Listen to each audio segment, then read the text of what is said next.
বাংলাদেশের ব্যাপারে মনস্থির করে ফেলেছে আমেরিকা। নির্বাচনে আওয়ামী লীগ থাকছেই, নির্বাচনে জিতে আওয়ামী লীগ মন্ত্রিসভা গঠন করছেই, আর শেখ হাসিনা প্রধানমন্ত্রী হচ্ছেন। এই সমস্ত কথা যথারীতি মোহাম্মদ ইউনূসকে জানিয়েছেন খলিলুর রহমান। সর্বসম্মতিক্রমে সিদ্ধান্ত যেটা সেটা হচ্ছে আওয়ামী লীগ সহ নির্বাচন হবে। এখন খলিলুর রহমান দেশে আইসা এই ব্যবস্থা করাইতে হবে ইউনূসকে দিয়ে যে কিভাবে আওয়ামী লীগের আইনে ইলেকশন করা যায়। সবকিছু মিলিয়ে আগামী ডিসেম্বরের 5 তারিখ পর্যন্ত সময় দেওয়া হয়েছে খলিলুর রহমানকে।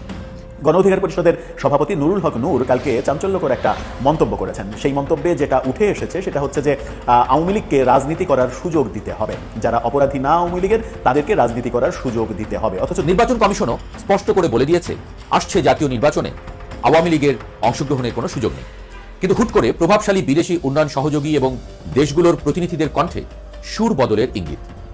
তারা বলতে শুরু করেছে অংশগ্রহণমূলক নির্বাচনের কথা। আসসালামু আলাইকুম প্রিয় দর্শক, আরেকটি নতুন নিউজে আপনাকে স্বাগতম। দর্শক, বাংলাদেশে বিদ্যমান রাজনৈতিক প্রেক্ষাপট নিয়ে আরেকটি নতুন নিউজ নিয়ে আপনাদের সামনে হাজির হয়েছি। দর্শক, ইতিমধ্যে যার বিশেষ অংশ আপনারা দেখেছেন, দেখে বুঝতে পেরেছেন আজকের ভিডিওটি কতটা গুরুত্বপূর্ণ হতে চলেছে। তাই দর্শক, আর দেরি না করে ভিডিওটিতে একটি লাইক দিয়ে ধারাবাহিকভাবে ভিডিওর অংশগুলো দেখে আসি। মার্কিন রাষ্ট্রদূতের কথার পিঠে একসময় অজিত ডোভাল বলে দেন, অপরাধ ট্রাইব্যুনালকে দিয়ে যা খুশি রায় বার করে নিক না কেন সরকার, সেই রায়ের মেয়াদ তো মাত্র 2 মাস। তারপর শেখ হাসিনার আওয়ামী লীগ সরকার এসে অপরাধ ট্রাইব্যুনালকে তার শাস্তির আদেশ সমেত আস্থা করে ফেলে দেবে। কিভাবে সেটা হবে তার একটা নির্দিষ্ট রোড ম্যাপও বলে দেন অজিত ডোভাল। খলিলুর রহমানকে বলে দেওয়া হয়েছে শেখ হাসিনা প্রধানমন্ত্রিত্ব থেকে পদত্যাগ করেননি বলছেন। যদি তাই হয় তবে তিনি পদত্যাগ করেছেন বলে কিভাবে সুপ্রিম কোর্টের সাংবিধানিক বেঞ্চের অভিমত চাওয়া হলো?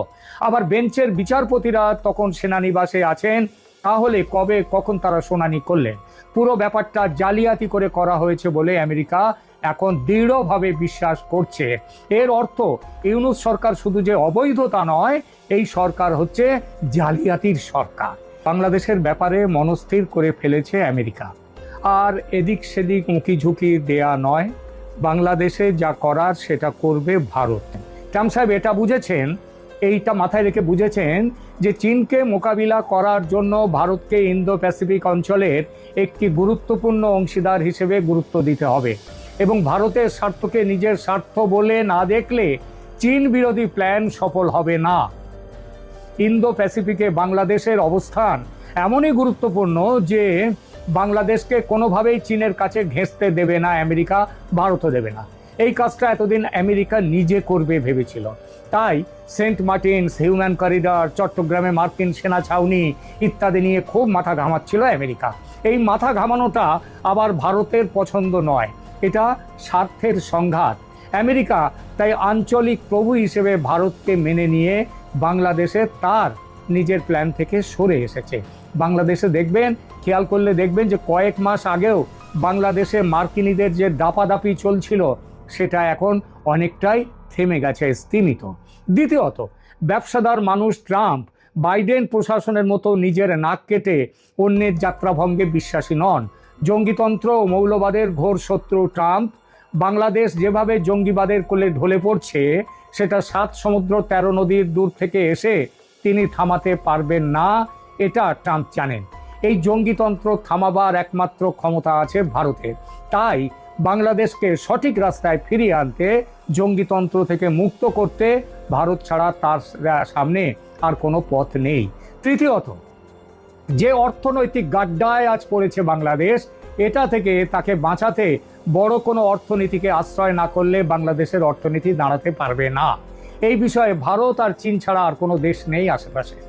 বাংলাদেশের অর্থনীতির প্রাণ হচ্ছে রেডিমেড গার্মেন্ট ইন্ডাস্ট্রি, সেটা আজ পতনের মুখে।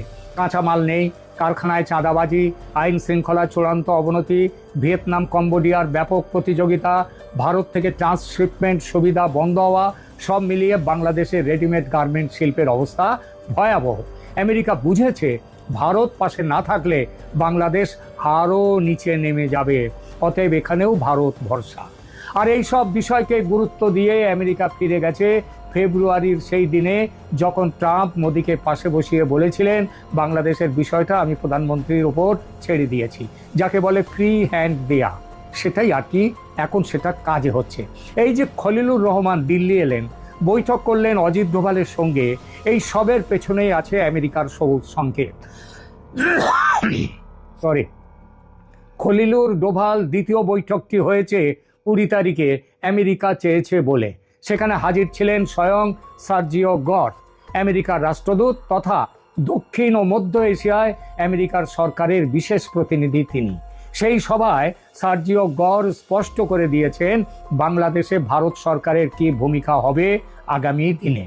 বাংলাদেশের জঙ্গিতন্ত্রে লাগাম দেয়া, ভারত বিরোধিতা বন্ধ করা, ফ্রি, ফেয়ার অ্যান্ড ইনক্লুসিভ নির্বাচন করা, সেই নির্বাচনে আওয়ামী লীগের অংশ নেওয়া, এমনকি অপরাধ ট্রাইব্যুনালের বাঁদরামি নিয়েও কড়া মন্তব্য করেছেন গর। এই সব কিছুই খলিলুর রহমানকে শুনতে হয়েছে আর কারণ নয়, সার্জিও গরের মুখ থেকে। মার্কিন রাষ্ট্রদূতের কথার পিঠে একসময় অজিত ডোভাল বলে দেন, অপরাধ ট্রাইব্যুনালকে দিয়ে যা খুশি রায় বার করে নিক না কেন সরকার, সেই রায়ের মেয়াদ তো মাত্র 2 মাস। তারপর শেখ হাসিনার আওয়ামী লীগ সরকার এসে অপরাধ ট্রাইব্যুনালকে তার শাস্তির আদেশ সমেত আস্থা করে ফেলে দেবে। কিভাবে সেটা হবে তার একটা নির্দিষ্ট রোড ম্যাপও বলে দেন অজিত ডোভাল।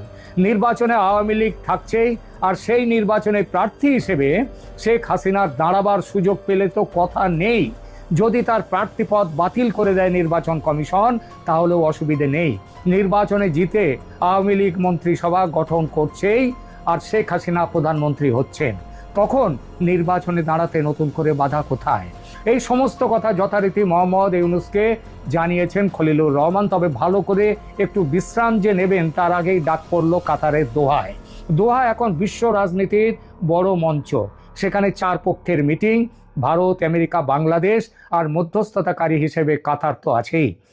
সেখানে আর এক প্রস্তাব জানিয়ে দেওয়া হলো খলিলুর রহমানকে, ভারত এখন তোমাদের গার্জিয়ান, ভারতের কথা মতো চলবে, আর না চললে ভারত যে ব্যবস্থা নেবে, সার্জিক্যাল স্ট্রাইক হোক কিংবা সরাসরি যুদ্ধ হোক, আমেরিকা ভারতের পাশে, ভারতের সঙ্গে থাকবে। এবার বলি এই প্রসঙ্গের সবচেয়ে চমকদার বিষয়টি। খলিলুর রহমানকে বলে দেওয়া হয়েছে শেখ হাসিনা প্রধানমন্ত্রিত্ব থেকে পদত্যাগ করেননি বলছেন। যদি তাই হয় তবে তিনি পদত্যাগ করেছেন বলে কিভাবে সুপ্রিম কোর্টের সাংবিধানিক বেঞ্চের অভিমত চাওয়া হলো? আবার বেঞ্চের বিচারপতিরা তখন সেনানিবাসে আছেন, তাহলে কবে কখন তারা শুনানি করলেন? পুরো ব্যাপারটা জালিয়াতি করে করা হয়েছে বলে আমেরিকা এখন দৃঢ়ভাবে বিশ্বাস করছে। এর অর্থ ইউনূস সরকার শুধু যে অবৈধতা নয়, এই সরকার হচ্ছে জালিয়াতির সরকার। এই অপরাধের বোঝা অর্ধেক হবে যদি অন্তত শেখ হাসিনার পদত্যাগ পত্রটি আমেরিকার কাছে কপি কিংবা সেটা যদি পৌঁছে দেওয়া যায়। আর যদি সেটা না করা যায় তাহলে সম্ভাবনা আছে শেখ হাসিনাকে প্রধানমন্ত্রী হিসেবে ফিরিয়ে আনা, তার হাতে সসম্মানে ক্ষমতা ফিরিয়ে দেয়া, তারপর একটি ফ্রি, ফেয়ার অ্যান্ড ইনক্লুসিভ নির্বাচনের ব্যবস্থা করা। গণ অধিকার পরিষদের সভাপতি নুরুল হক নূর কালকে চাঞ্চল্যকর একটা মন্তব্য করেছেন। সেই মন্তব্যে যেটা উঠে এসেছে সেটা হচ্ছে যে আওয়ামী লীগকে রাজনীতি করার সুযোগ দিতে হবে, যারা অপরাধী না আওয়ামী লীগের তাদেরকে রাজনীতি করার সুযোগ দিতে হবে। অথচ 2 দিন আগেও তারা চিৎকার করে বলার চেষ্টা করেছেন আওয়ামী লীগকে নিষিদ্ধ করতে হবে, কার্যক্রমের ওপরে নিষেধাজ্ঞা দিলেই হবে না, দল হিসেবে তাদেরকে নিষিদ্ধ করতে হবে এবং আওয়ামী লীগের কোনো অস্তিত্ব বাংলাদেশে রাখা যাবে না। হঠাৎ করে নুরুল হক নূরের এই ইউটার্ন কেন? পেছনে কি কোনো ঘটনা ঘটেছে? গণেশ কি উল্টে গেল নাকি? এখন আওয়ামী লীগ সম্পর্কে পজিটিভ কথা কেন বলছেন? আন্তর্জাতিক চাপ কি তাদের উপরে এসেছে কিনা? সম্প্রতি কমনওয়েলথ মহাসচিবের নেতৃত্বে কমনওয়েলথের একটি দল সফর করে গেছে। কমনওয়েলথ মহাসচিব ইনক্লুসিভ নির্বাচনের কথা বলেছেন। বিশ্বের বিভিন্ন দেশ থেকে, সম্প্রতি ভুটানের রাজা সফর করেছেন, তিনিও ইনক্লুসিভ নির্বাচনের কথা বলেছেন বলে চতুর্দিকে বিভিন্ন রকমের খবর আসছে। এই মুহূর্তে গণ অধিকার পরিষদের সভাপতি যখন এরকম মন্তব্য করেন তখন অনেকগুলো প্রশ্ন আসে যে আওয়ামী লীগ ব্যাপারে রাজনৈতিক দলগুলোর উপরেও একটা চাপ তৈরি হয়েছে কিনা, বিশেষ করে যারা নিরপরাধ, যারা অপরাধ করেনি। যারা অপরাধ করেছে তাদের বিচার করতে কেউ কিন্তু নিষেধ করেনি, কিন্তু আওয়ামী লীগের যারা কোটি কোটি সমর্থক তাদেরকে যদি বঞ্চিত করা হয় তাহলে সেটা গণতন্ত্রের বিরোধী কাজ হবে। এই আলোচনাটা চতুর্দিকে রয়েছে। কি বললেন নুরুল হক নূর? ইন্ডিপেন্ডেন্ট টেলিভিশনের শিরোনামটা দেখলেই বুঝতে পারবেন। সেখানে বলছেন যে আওয়ামী লীগের নিরপরাধদের রাজনীতির সুযোগ দিতে হবে। বিএনপি জামাতকে কোনো ধরনের সহিংসতায় না জড়ানোর অনুরোধও তিনি করেছেন। বিস্তারিত খবরে যেটা বলা হচ্ছে, আওয়ামী লীগের সবাই দোষী নয় উল্লেখ করে নিরপরাধদের যাচাই বাছাই করে রাজনীতির সুযোগ দেওয়ার কথা বললেন গণ অধিকার পরিষদের সভাপতি নূর। রাজধানীর ড্যামরা স্টাফ কোয়ার্টারে আয়োজিত ঢাকা 5 আসনের পরিচিতি সভায় তিনি এই কথা বলেন। নূর বলেন, আওয়ামী লীগের সবাই দোষী না, যারা নিরপরাধ তাদের যাচাই বাছাই করে রাজনীতি করার সুযোগ দিতে হবে। অর্থাৎ তিনি এই যে রিফাইন্ড আওয়ামী লীগের যে তত্ত্ব আলোচনা হচ্ছে সেটারই বোধহয় একটা কথা বলার চেষ্টা করলেন। বললেন, আগামী নির্বাচন জনগণের ভবিষ্যৎ, যা গণতন্ত্রের ভিত্তি প্রতিষ্ঠা করার জন্য করা হয়েছে। আওয়ামী লীগ থেকে আমরা কেউই নিরাপদ নই। স্বৈরাচার ফিরে আসলে দেশ আবার নরকে পরিণত হবে। তাই নির্বাচনের আগে সকল রাজনৈতিক দলকে স্বৈরাচারের বিরুদ্ধে রুখে দাঁড়াতে হবে। এ সময় বিএনপি জামাতকে কোনো ধরনের সহিংসতায় না জড়ানোরও অনুরোধ করেন। একদিকে বলছেন যে যারা নিরপরাধ আওয়ামী লীগ তাদেরকে রাজনীতি করার সুযোগ দিতে হবে, আবার সবাইকে অন্য দলকে বলছেন যে সবাইকে ঐক্যবদ্ধ হতে হবে, আওয়ামী লীগ যেন ফিরে আসতে না পারে। আওয়ামী লীগ নিরপরাধ লোকজনকে যদি আপনি রাজনীতি করতে দেন তাহলে তো আওয়ামী লীগের ফিরে আসাই হলো। আওয়ামী লীগ বলতে কি আপনাদের সবারই ভাবনা একটাই, সেটা হচ্ছে যে শেখ হাসিনা, মানে শেখ হাসিনাকে নিয়েই যত আলোচনা কিংবা যত জুজুর ভয় যে শেখ হাসিনা ফিরলে আওয়ামী লীগ একটা বড় শক্তি হয়ে ফিরবে, এটাও বাস্তবতা, একেবারেই বাস্তবতা যে শেখ হাসিনাকে যদি ফিরতে দেওয়া যায় এবং রাজনীতিতে ফিরতে দেওয়া যায়, যদিও তার ফাঁসির দণ্ড মাথায় নিয়ে দেশে ফেরার কোনো সম্ভাবনা নেই, কিন্তু শেখ হাসিনা আওয়ামী লীগের জন্য একটা ফ্যাক্ট। এখন শেখ হাসিনাকে বাদ দিয়ে আওয়ামী লীগকে নির্বাচন করতে দেয়া, রাজনীতি করতে দেয়া, এই যে আলোচনা, সেই আলোচনাটাকেও কিন্তু সরকার কিংবা বিভিন্ন রাজনৈতিক স্টেক হোল্ডার এতদিন মুখে বলেনি কিংবা গুরুত্ব দেয়নি কিংবা আলোচনাতেও আনেনি। যেটা আনলেন নুরুল হক নূর, তিনি হয়তো এতদিনই এসে বুঝলেন যে দল হিসেবে কাউকে যদি আপনি গণতান্ত্রিক প্রক্রিয়ার বাইরে রাখেন তাহলে সেটা ইনক্লুসিভ হবে না, আর ইনক্লুসিভ না হলে সারা বিশ্বে সেটা সমালোচিত হবে। বিশ্বের অনেক রাষ্ট্র, অনেক সংস্থা এই ব্যাপারটাতে পরবর্তী নির্বাচিত সরকারকে সহযোগিতা করবে না কিংবা বর্তমান অন্তর্বর্তীকালীন সরকারকেও সহযোগিতা করবে না, যেটা বিভিন্ন সংস্থার বিভিন্ন বক্তব্যে উঠে আসছে। তাহলে কি এখন সরকার সেই পথেই আগাবে যে আওয়ামী লীগকে বলবে যে তোমাদের যারা দোষী না, নির্দোষ, তাদের দিয়ে তোমরা একটা কাঠামো তৈরি করো, যে কাঠামো নিয়ে তোমরা রাজনীতি করো? সেটা বলে কি নির্বাচন করতে দেওয়ার একটা ব্যাপার আসবে কিংবা নিষেধাজ্ঞা তুলে নেওয়ার একটা ব্যাপার আসবে শর্ত সাপেক্ষে, যে অপরাধীরা আসতে পারবে না, যারা মানবতা বিরোধী অপরাধ করেছে তাদের শাস্তি হবে, এরকমটা?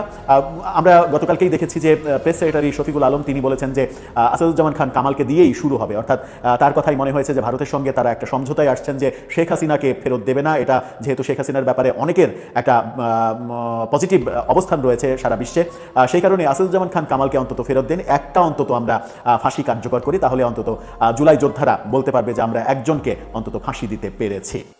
খলিল খলিল ডাক পাড়ি, খলিল মোদের কারবারি, খলিল এখন দোহায়, আসিল সে দিল্লি। বেশ একটা কবিতা হলো, বলুন? আসলে কবিতা নয়।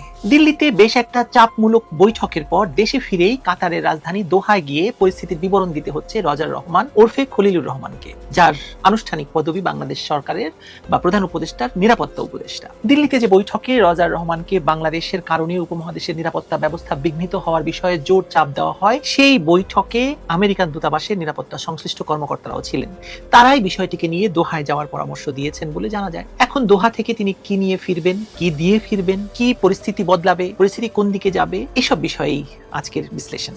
ডক্টর মোহাম্মদ ইউনূসের কথিত নিরাপত্তা উপদেষ্টা খলিলুর রহমান ওরফে রজার খলিলের সাম্প্রতিক সফরসূচি দেখলেই একটা ব্যাপার পরিষ্কার হয়, তিনি এক ধরনের জটিল বহুমুখী সমীকরণ সামলাচ্ছেন। দিল্লি, দোহা আর ওয়াশিংটন, এই তিনটি জায়গা এখন বাংলাদেশের নিরাপত্তা এবং রাজনৈতিক ভবিষ্যতের উপর সবচেয়ে বেশি প্রভাব ফেলছে। আর এই তিন দিকে নিজেকে গ্রহণযোগ্য করে তোলাটাই হচ্ছে যেন তার প্রধান কাজ, প্রধান উদ্দেশ্য। দিল্লিতে ভারতের নিরাপত্তা উপদেষ্টা অজিত দোভালের সঙ্গে বৈঠকের প্রেক্ষাপট ছিল খুব স্পর্শকাতর। ভারত বেশ কিছুদিন ধরে অভিযোগ করছে বাংলাদেশের উত্তরাঞ্চলের কয়েকটি জেলায় অন্তত 12টি জঙ্গি ক্যাম্প সক্রিয় রয়েছে। সেগুলো পরিচালনা করছে পাকিস্তান থেকে আসা ভারত বিরোধী জঙ্গিরা। ভারতের নিরাপত্তা প্রতিষ্ঠানের কাছে এটা শুধু সীমান্ত নিরাপত্তার বিষয় নয়। দিল্লি আশঙ্কা করছে রাজনৈতিক অনিশ্চয়তার সুযোগে ইসলামপন্থী গোষ্ঠী বা উগ্র জঙ্গিবাদী গোষ্ঠী বাংলাদেশে আরো মাথা তুলে দাঁড়াচ্ছে বা ইতিমধ্যে দাঁড়িয়েছে। দোভাল নিজের মতো করে এই সতর্কতা দিয়েছেন, অর্থাৎ তিনি খলিলুর রহমানকে স্পষ্ট সংকেত দিয়েছেন যে বাংলাদেশ যদি এই ক্যাম্পগুলো নিশ্চিহ্ন না করে বা এই ক্যাম্পগুলোর বিষয়ে ব্যবস্থা না নেয় তাহলে এক সময় ভারত নিজস্ব বিকল্প পথ খুঁজবে। আমরা জানি যে পাকিস্তানের এরকম অনেকগুলো ক্যাম্প, ভারত বিরোধী ক্যাম্প, যেখানে সন্ত্রাসী তৎপরতার জন্য প্রস্তুতি হচ্ছিল বা প্রস্তুতি নেওয়া হচ্ছিল, সেই সব জায়গায় ভারত সার্জিক্যাল স্ট্রাইক করেছিল। এটা কি বাংলাদেশের প্রতি এক ধরনের হুমকি কিনা সেটা নিয়ে বিশ্লেষকরা কথা বলছেন।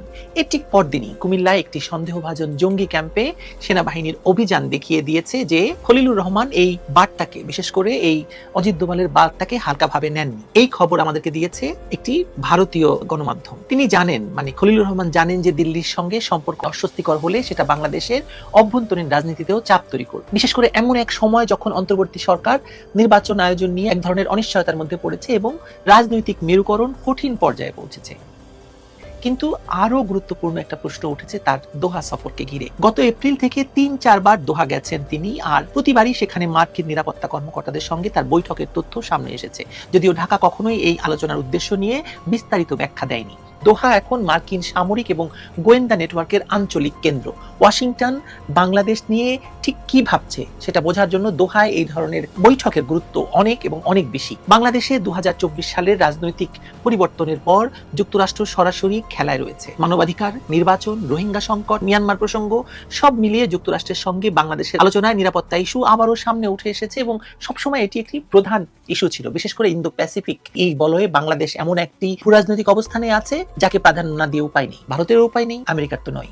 খলিলুর রহমানের দায়িত্বই হলো এই নেতিবাচকতা প্রশমিত করা এবং ওয়াশিংটনের কাছে বার্তা দেওয়া যে ঢাকা এখনো সহযোগিতার জায়গায় আছে। কিন্তু আমরা তো জানি ঢাকা কি করছে। তার নিয়মিত দোহা যাওয়া আসায় যুক্তরাষ্ট্রকে আশ্বস্ত করার কৌশল, যাতে তারা অন্তর্বর্তী সরকারের উপর অযথা চাপ না বাড়ায়। কিন্তু যুক্তরাষ্ট্র তো বোকা নয়, তাই না? আবারও একই সঙ্গে তিনি যুক্তরাষ্ট্রের কাছ থেকেও জানতে চান যে ওরা ভবিষ্যতে বাংলাদেশে কোন ধরনের রাজনৈতিক বিন্যাস দেখতে চায়। এর সঙ্গে যুক্ত হচ্ছে অন্য একটি অস্বস্তিকর বাস্তবতা। সাম্প্রতিক মাসগুলোতে পাকিস্তানের সামরিক কর্মকর্তাদের ঢাকা সফর এত বেশি বেড়েছে যে প্রতি সপ্তাহে কেউ না কেউ ঢাকায় আছে। এই সময়েও পাকিস্তানের কোনো না কোনো জেনারেল ঢাকা সফর করছে। কেন বলুন তো? গত ১৫ বছরে কোনো পাকিস্তানি জেনারেল ঢাকা সফর করলো না, আর ১৫ মাসে অন্তত পক্ষে ৩০ জন বা আরো বেশি হতে পারে পাকিস্তানি সামরিক কর্মকর্তা বাংলাদেশে আসা যাওয়া করছে। মানে ব্যাপারটা তো চোখে পড়ার মতো। ভারত বিষয়টিকে সন্দেহের চোখে দেখবেই, না দেখে তার উপায় নেই। তাই দিল্লি চাইছে বাংলাদেশের এনএসএ মানে ন্যাশনাল সিকিউরিটি অ্যাডভাইজার সরাসরি এর ব্যাখ্যা দিক যে কেন, কি কারণে এরা এত তাড়াতাড়ি এত ঘন ঘন বাংলাদেশে আসছে, ওই অতিথিদের ভূমিকাটা আসলে কি, এবং বাংলাদেশের সামরিক এবং কূটনৈতিক মহলে কি ধরনের পরিবর্তন চলছে। খলিলুর রহমান এই ব্যাখ্যা দিতে দিল্লি গেছেন, কিন্তু সেটা যথেষ্ট নয়। কারণ তিনি জানেন ভারত যেমন সন্দিহান, তেমনি যুক্তরাষ্ট্র বাংলাদেশের সামরিক কাঠামোর উপর নজর রাখছে। ফলে একই সঙ্গে দুপক্ষকে শান্ত রাখা কঠিন তার পক্ষে, কিন্তু তারা চেষ্টা চালিয়ে যাচ্ছেন। আরেকটা বিষয় মিয়ানমার। তিনি আগে থেকে রাখাইনে অস্থিরতা, আরাকান আর্মির উত্থান, রোহিঙ্গা সংকট সবকিছুতে গভীরভাবে যুক্ত ছিলেন। তার প্রস্তাবিত হিউম্যানিটেরিয়ান করিডোর নিয়ে বাংলাদেশ সেনাবাহিনীর সঙ্গে বিরোধ তাকে আরো সতর্ক করেছে। বাংলাদেশ সেনাবাহিনী যদি না চাইতো বা বাগড়া না দিত তাহলে এতদিনে এই করিডোর হয়ে যেত।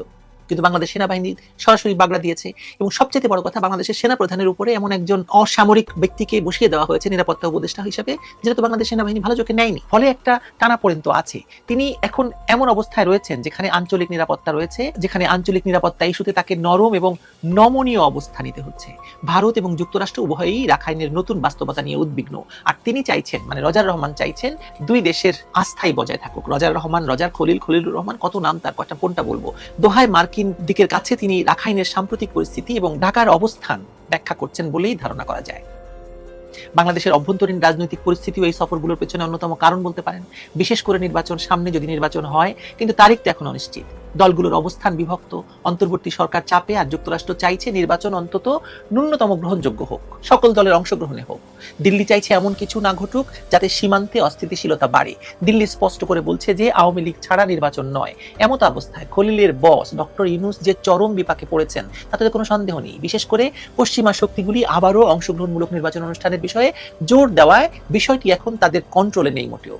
এমনকি সরকারের কিংস পার্টিকেও যখন আওয়ামী লীগের ব্যাপারে এতদিনকার জঙ্গিবাদী সুরকে নমনীয় করতে হচ্ছে, তখন বিষয়টি তো আসলে গলায় কই মাছের কাটার মতো হয়ে পড়েছে সরকারের জন্য, তাই না? তো এমত অবস্থায় দিন কয়েক আগে দিল্লিতে ঘুরে আসলেন বাংলাদেশের জাতীয় নিরাপত্তা উপদেষ্টা খলিলুর রহমান, কলম্বো সিকিউরিটি কনক্লেভে বক্তব্য রাখার, আঞ্চলিক সহযোগিতার পক্ষে কথা বলার একটা বাহানা হিসাবে নিয়ে, কিন্তু গিয়েছিলেন তো নিজেদের কথা বলতে, মানে দেন দরবার করতে। সুতরাং খলিলুর রহমান যখন বলেন যে কলম্বো সিকিউরিটি কনক্লেভ এবং এই সভাকে ভারত মহাসাগরীয় অঞ্চলের গুরুত্বপূর্ণ ফোরাম হিসেবে বিবেচনা করে, বঙ্গোপসাগরের একটি উপকূলীয় রাষ্ট্র হিসাবে ভারতের মহাসাগরীয় অঞ্চলের স্থিতিশীলতা এবং সমৃদ্ধি আমাদের পারস্পরিক স্বার্থের জন্য গুরুত্বপূর্ণ, মানে উনি অনেক ভারতকে বুঝ দেওয়ার চেষ্টা করেছেন, কিন্তু ভারত সে তাতে বুঝ মানেনি, তাকে দোহা যেতে হয়েছে। দেখা যাক উনি দোহা থেকে তার ঝুলিতে কি নিয়ে আসেন তিনি বাংলাদেশের জন্য। সব মিলিয়ে তার এই দিল্লি দোহা সফর এক ধরনের ভারসাম্য রক্ষার চেষ্টা বোঝা যাচ্ছে।